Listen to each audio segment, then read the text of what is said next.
এই রেসিপিটা বানানোর জন্যে মাংসটা ধুয়ে নিয়ে 1 চামচ নুন, 1 চামচ হলুদ গুঁড়ো, 2 চামচ ধনে গুঁড়ো আর জিরে গুঁড়ো আর অল্প একটু সরষের তেল দিয়ে ভালো মতো মাখিয়ে নিতে হবে। তারপর তাতে লেবু চিপে কিছুক্ষণ ম্যারিনেট করে রাখতে হবে।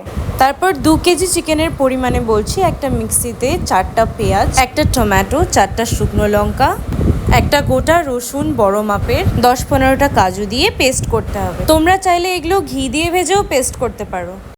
তারপর একটা কড়াইতে সাদা তেল দিয়ে ম্যারিনেট করে রাখা চিকেনগুলো ভেজে নিতে হবে। তারপর চিকেনগুলো ভাজা হয়ে গেলে ওটা তুলে নিয়ে ওই তেলটাতে একটু ঘি ঢেলে ওই পেস্টটা দিয়ে দিতে হবে।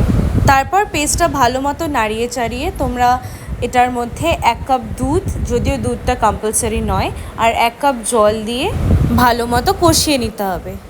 তারপর মশলাটা কষে গেলে ওর মধ্যে এক এক করে আমাদের ভেজে রাখা চিকেনগুলো দিয়ে দিতে হবে। তারপর এটা আরও কিছুক্ষণ রান্না করে শেষে একটু কাসুরি মেথি আর ঘি অ্যাড করলেই রেডি আমাদের চিকেন চাপ।